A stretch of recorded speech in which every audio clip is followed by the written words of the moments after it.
This is the Sierra Leone Broadcasting Corporation in Freetown. Good evening and a warm welcome to Newshour. My name is Mahawa Aliyu and thank you very much for joining us. Coming up in this evening's edition of the news, Connaught Hospital goes without dialysis machines. Native Consortium and Research Center updates journalists on the litigation filed by 300 consumers against NATCOM and mobile operators. Justice Manfred Sise orders trial inside trial in the murder of Alhaji Mustafa Sama, and street trading takes over Kisi Road and Furby Roads. Well, all these stories and more, including business and sport news, lined up in tonight's edition of Newshour. Do stay with us.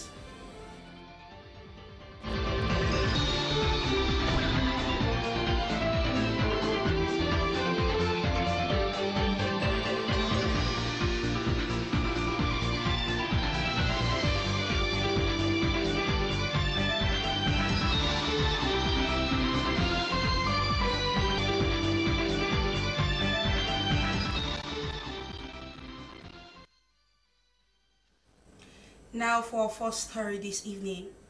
The dialysis consultant at the dialysis department at Connaught Hospital, Nyama Kamara, has said that the dialysis machines at the hospital are not in working condition.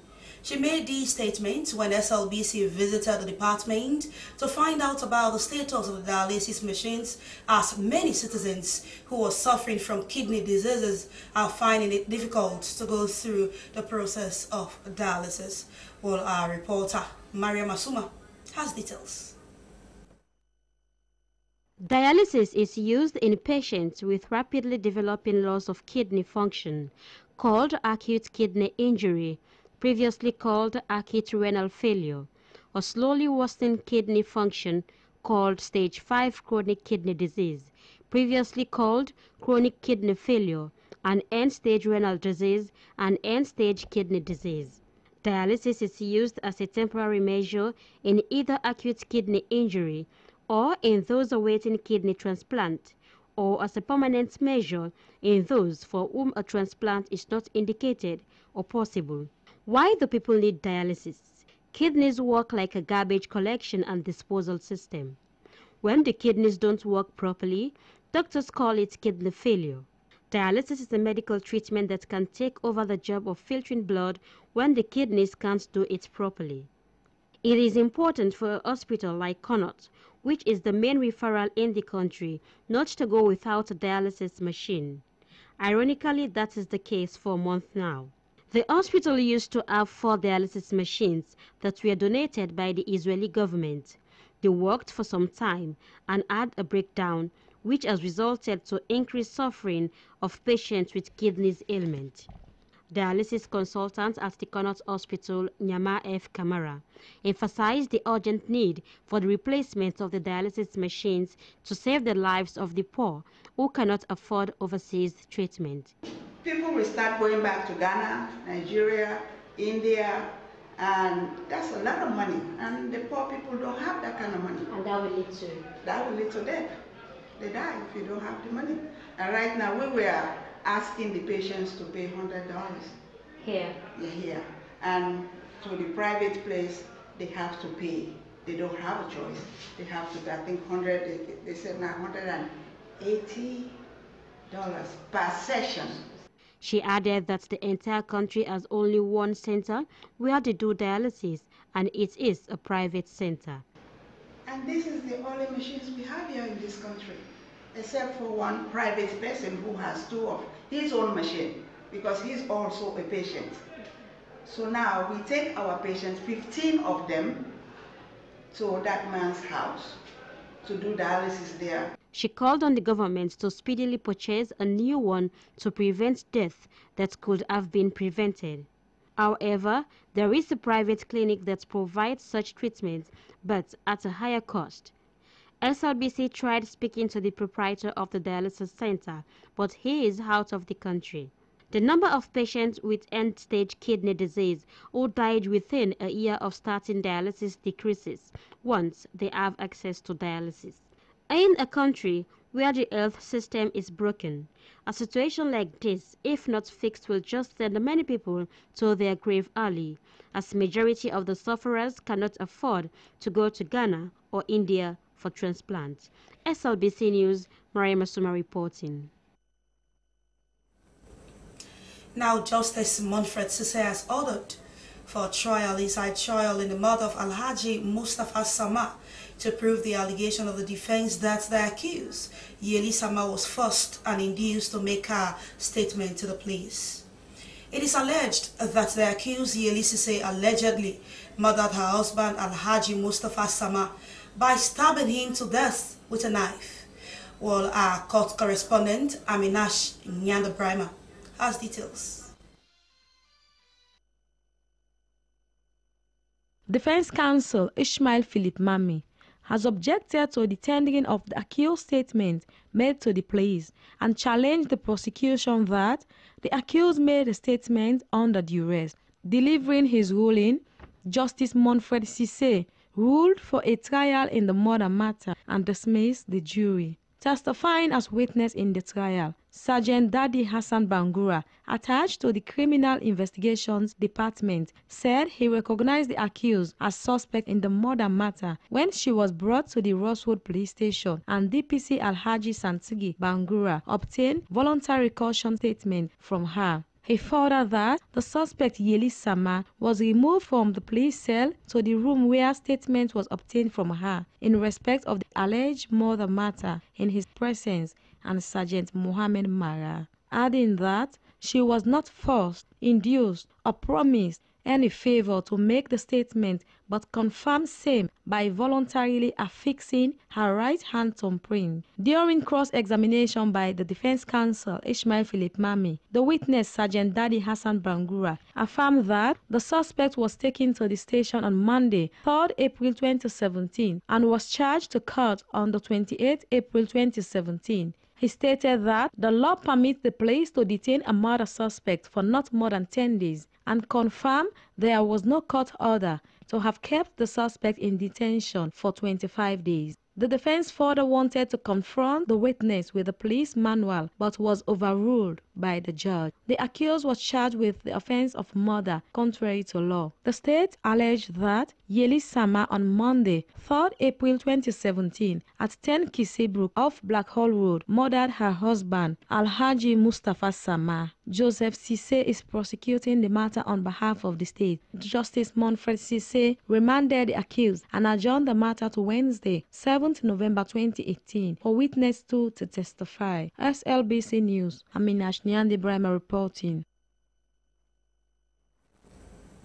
Now, Native Consortium Research Center has updated journalists on the litigation filed by 300 consumers, including the Native Consortium and Research Center, against NATCOM, Orange, Africell, and the Sierratel mobile operators.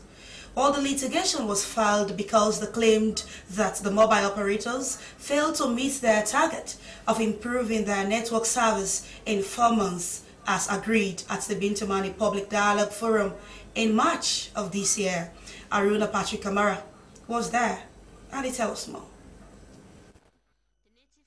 Research Center and 299 plaintiffs filed a groundbreaking class action against the mobile operators and NATCOM as the fourth defendants in January this year. The litigants are representatives of all mobile telephone subscribers across the country. According to the Executive Director, Native Consortium and Research Center, Edmond Abu Jr., the case filed was by way of right of summons to bring to the notice of the court the deteriorating quality of service and cheating that customers have been complaining over the years, but had been largely ignored by the mobile companies. He said as a consortium they lead the campaign to protect subscribers from getting hard network service and higher cost of tariff both on voice and data usage. Of course, based on Section 1 of the Telecoms Act, as long as once you secure a SIM card, you have a valid contract with the mobile companies. So you may ask, who's legal? What is done? You don't need even yourself, as long as you buy a SIM card, you have a SIM card. That is a contract. So they should serve you. Yeah? So that is where we stand on, which of course as prescribed in Section 1 of the Telecoms Act of 2006. The data consumption is as 299 others plaintiffs filed a groundbreaking class action against Africell, Orange, Chagatel, and Natcom. First, second, Africell is first defendants, second is Orange, third is Chagatel, and fourth is the regulator, Natcom. He said their recommendation of the default judgment and pleading to the court is to institute an order for damage for breach of contract on the defendant. Edmond said from the Bintumani Dialogue Forum, to which they were invited as a pressure group, a social contract was agreed and announced to the public that mobile operators shall increase their tariff on voice calls from 410 leons to 650 leons. An agreement is said goes with a reverse to the old tariff companies failed to improve on quality network service. Well, that report was filed in by Aruna Patrick Kamara, read in our studios by Mariama Suma. As street trading continues to take over the Central Business District, SLBC looks at critical areas that are not supposed to be used for street trading. While some of the streets like Kisi Road and Frabe Road are first eye views for visitors and tourists. Cynthia Kamara takes a look. The two main roads leading to the central part of Freetown from the airport are Kisi and Fobe roads. This part of Freetown is the welcoming site of the country. But over the years, these areas have been used to do business as they are jam-packed with commodities and traders, resulting to huge congestion and above all notorious thieves who makes life difficult for customers. These areas are supposed to be attractive because they are the welcoming place for tourists and visitors entering into the country. A concerned citizen, Siaka Sise, said as a student he does not feel good about it, as that part of Freetown is very unsightly. He said that the area is very noisy and that they are faced with poor transport facilities as he walks for classes most times. We are facing transportation crisis. In the way trekking, there are these criminals around the streets and they are embarrassing us, trying to take what we have. So we are staying, actually. We are not going to say only the tourists, but even we citizens of this country, we are going through a lot of strain. One of the oldest traders on Frabe Road, Usman Dumbuya, said that the area lacks toilet facilities for both traders and customers, and that most people misuse the gutters, which makes the area filthy for them. We lack toilet facilities here at Fobe Road, which makes us and our customers uncomfortable, so we are calling on the government to help us. But if they park 1 hour, 2 hours ago, and the other one will come. He also raised concern about the trucks that parked in front of their shops, which is mostly the cause for traffic congestion and the threat they faced from thieves. SLBC News, Cynthia Kamara reporting. Now, the Ministry of Youth Affairs, in collaboration with the National Youth Commission, has called on the entertainment industry to map out new strategies to promote and transform the industry. All the consultative meeting brought together promoters and entertainers within the entertainment industry as the Ministry of Foreign Affairs and International Cooperation. Doreen Barry reports. The consultative meeting with promoters and entertainers within the entertainment industry is a call for unity and opportunity to gauge their reactions on issues affecting their growth and development. It could be recalled that the entertainment industry still continues to face challenges which has prevented them from moving forward. The Minister of Youth Affairs, Mohamed Oman Bangura, spoke about the importance of having a united entertainment industry which will help promote and add value to their work. He said that the new direction frowns on mediocrity, adding that they are committed to giving them the requisite support to forge ahead. Commissioner of the National Youth Commission, Golo Kata, said that their mandate is to create an opportunity of creativity and potentials for talented youth and encourage the entertainers to chart and bring out new ideas for a facelift within the entertainment industry. Mr. Kata said that the new direction is aware about the massive talent the country has in the music and performing arts industry, which is why the conference is timely. Commissioner of the National Commission of Civic Education and Development, Kalilu Tutangi, spoke about the importance for entertainers to map out strategies and identify challenges affecting their growth and sustainability. He called on them to look at the possible ways to improve the entertainment industry to higher heights. One of the leading entertainers in the entertainment industry, Jimmy B. Bangura, described the industry as a profession which they are eager and passionate to see it turn around. He called for oneness, adding that they should put malice and petty issues aside. Now, the Sierra Leone Roads Authority, together with key stakeholders and the Ministry of Works, have held a traffic management and coordination meeting to discuss ways of managing road traffic in the city. Present at the traffic meeting were traders and drivers union, officials from the Sierra Leone Police, Sierra Leone Road Safety Authority, Road Maintenance Fund, and the Sierra Leone Roads Authority. Our reporter Alice Marima Thompson has details. It seems road management officials are now bent on ridding the city streets of Freetown of traffic congestion.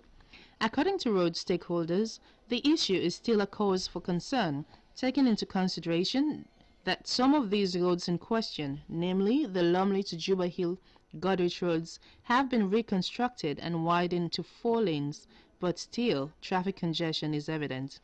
According to the Director General of the Sierra Leone Roads Authority, SLRA, Amara Kane, the meeting was to brainstorm and come out with solutions on how to decongest the major intersections where traffic occurs.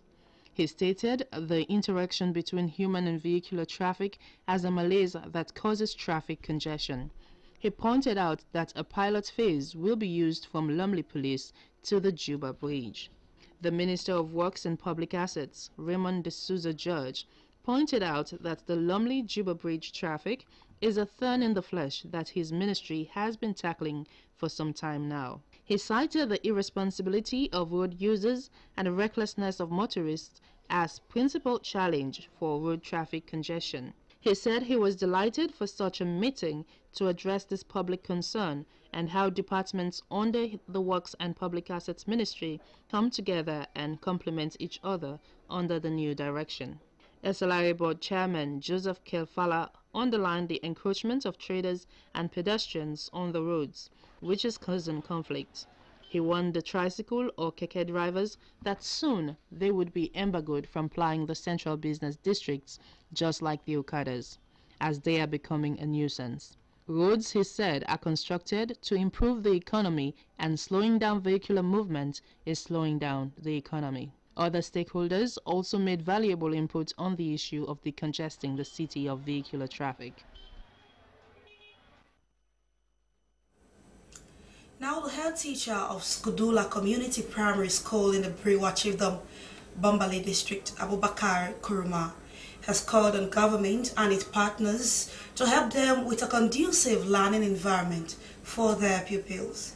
Well, he made this call when Aruna Patrick Kamara visited their village to look at the status of the free quality education.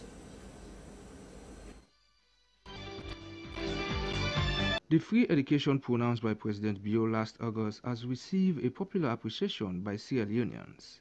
For the first time, the country realized 100% turnout on the very first day of reopening of schools in September this year. However, certain communities in the country are suffering in silence as they are not enjoying the free education scheme because they lack a conducive learning environment. One short community is the Sukudula, located at the Sukudula village in the Brewa Chiefdom in the Bombali district in the northern part of the country. The community had managed to put up this makeshift school structure in 2003 to provide education for their pupils from 5 villages. According to the head teacher of the Sukudula Community Primary School, Abubakar Kurma, the school lacks learning materials, a conducive learning environment, and is not an approved school for them to enjoy the free quality education program. He appealed to government to consider their school for approval for them to be on the payroll as they have been on community incentive since the establishment of the school. I have my teaching certificate as a trained and qualified teacher, but I'm just helping the communities to educate their children. The school is serving 5 villages with over 87 pupils from class 1 to 6. I have been sending candidates for the National Primary School examination since the establishment of the school, and they have been passing the exams. But we now want the government to take care of the school, as the communities are finding it difficult to manage it. Please, government, help us. We don't get any proprietor for the schools, we don't get help for the schools. Abu Koma, a class 6 pupil, and Amnata Koma, a class 4 pupil, said they are challenged with the kind of sitting accommodation they are using to take their classes. We want to see good learning environment, standard desks, chairs, and learning materials. Our parents are doing their best to educate us, but things are not easy for them. They are unable to provide us with textbooks, shoes, and uniform. It is not easy for me to complete copying my notes because I don't have desk to put my book and write, unless I use my legs. I am calling on the government or even partners that are promoting education to help us here with proper learning environments, teaching materials, and other educational support for us to get quality education. As the government is trying to regain education to its past glory, this school is no exception, as it is the only community school that is providing education for the children here, coming from 5 villages. We come to school and satisfy and we are going home. We come to school and satisfy and we are going home. Well, many thanks then indeed to Aruna Patrick Kamara for putting that report together. Well, this is Newshour on the SLBC television in Freetown. We continue with more stories making news tonight. Now, President Julius Maada Bio has commissioned the Directorate of Science, Technology and Innovation Office at State House. The Directorate of Science and Technology and Innovation is to support the government of Sierra Leone to deliver effectively and efficiently on its national development plan. Well, this is the first government-led Directorate of Science, Technology and Innovation that has been established in Sierra Leone. Let's join Hawa Mosire for details. Directorate. The Chief Minister, who was the chairman of the ceremony, said that the creation of the Directorate of Science, Technology and Innovation was for the Directorate to use science, technology and innovation to deliver government business in the area of e-health, e-government, e-education, e-security, to name but a few. Professor David Francis assured the gathering that the Directorate would work across governments, departments and agencies to change the future of Sierra Leone through science, technology and innovation. Chief Innovation Officer of the Directorate Science, Technology and Innovation, Dr. Monina David Senga, said that science, technology and innovation are vital to solve 21st century problems, adding that scientific research produces discoveries to improve lives and societal technological breakthroughs, revolutionize commerce and knowledge sharing, and innovation inspires people to seek new solutions to persistent problems.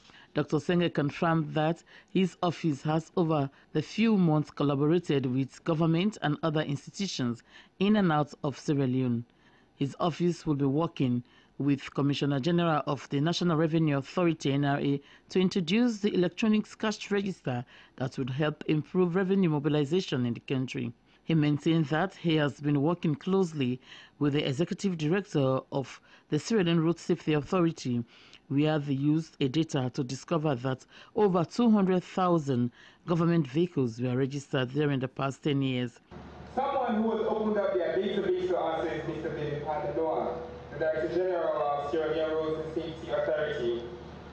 Mr. President, I remember that one of the first things you mentioned to me in your office when I started this job was that the government was having trouble accounting for its vehicles during the transition. My social media feeds constantly question the veracity of these claims coming from State House. As data scientists, we did what we always do. We explored the data. So my team wrote code to analyze all 281,000 plus data we received from SLRSA, and we can definitively say that there were indeed 4,694 government vehicles registered over the last 10 years that needed to be accounted for by public officials. With great delight and honor, I formally launched the Directorate of Science, Technology and Innovation and the building.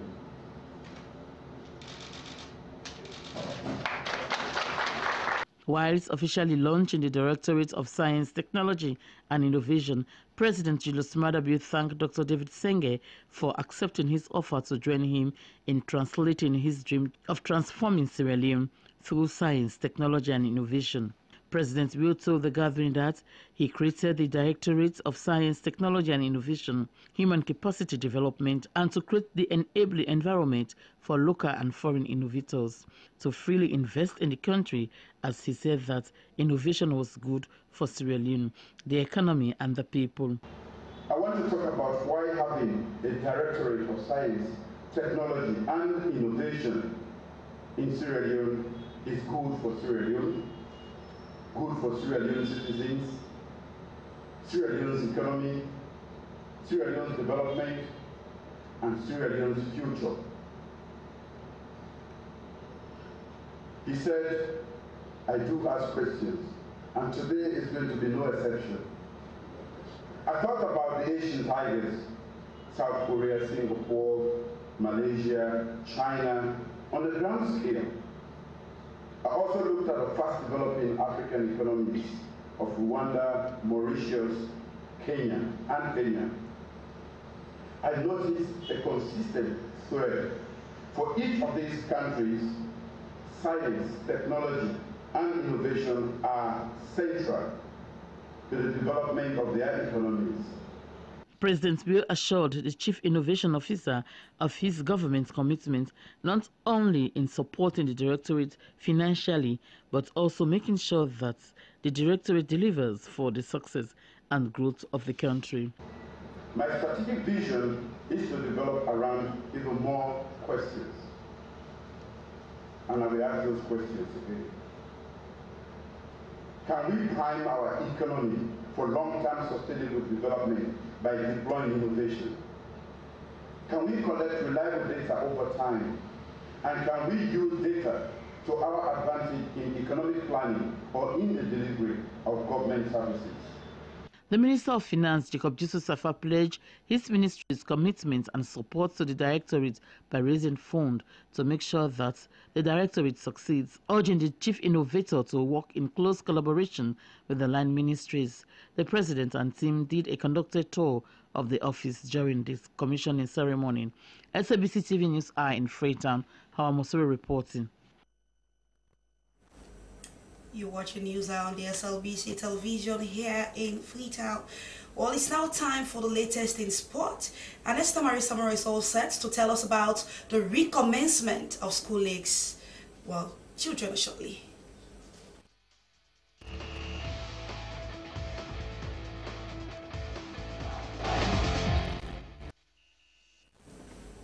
And for the latest updates in sport, the long-awaited school league has started at the Siaka Stevens Stadium in Freetown.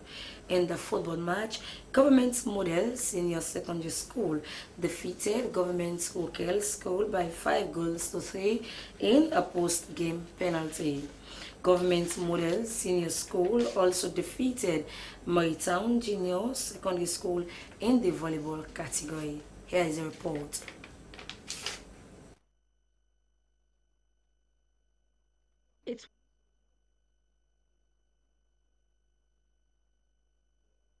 It was a colorful event at the Siaka Stevens Stadium with pupils excited over the commencement of the school league that was put on hold since 2015. In the opening ceremony of the volleyball match, Government Model Secondary School defeated Marytown Secondary School by 2 straight wins and saw their progression to the next stage.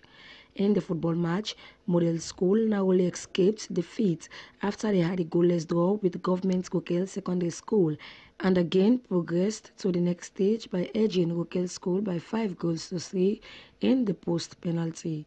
Minister of Basic and Secondary Education Alpha Timbo said the pupils should be given the opportunity to exhibit their talent for the world to see and encourages the Football Association to see this competition as a solution to the security of talent for national and international competition.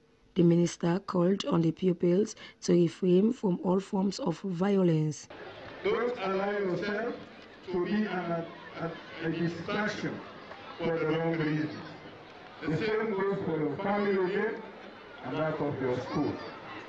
And to the principals of schools that are participating, this is also a sign of encouragement and advice that we have to admonish our pupils to make sure that they comport themselves when they come out for this competition. Minister of Sport Ibrahim Yelenke encouraged the school administrators to ensure they discipline their pupils for them to be peaceful during the school league. My advice here, maybe they are not getting me so clearly, but I think hooliganism has no room, has no space in this new direction.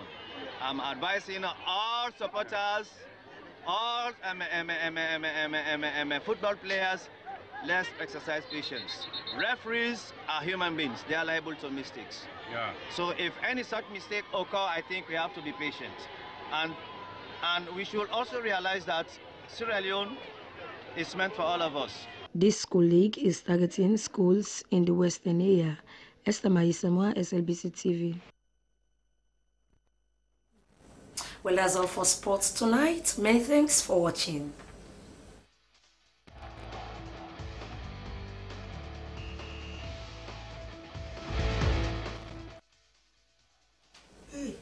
Well, many thanks then indeed to Esther Marie Samura for the latest there in sport.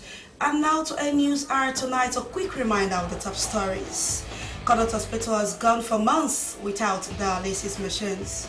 And Native Consortium and Research Center has updated journalists on the litigation filed by 300 consumers against NATCOM and mobile operators. Justice Manfred Sisay has ordered trial inside trial in the murder of Alhaji Mustafa Sama. And street trading has taken over Kisi and the Furby roads. Well, that's all in the news tonight. On behalf of the rest of the team, my name is Mahawa Aliyu. For more about our programs, do send us your comment to slbc.sl. Thanks for watching the news and good night.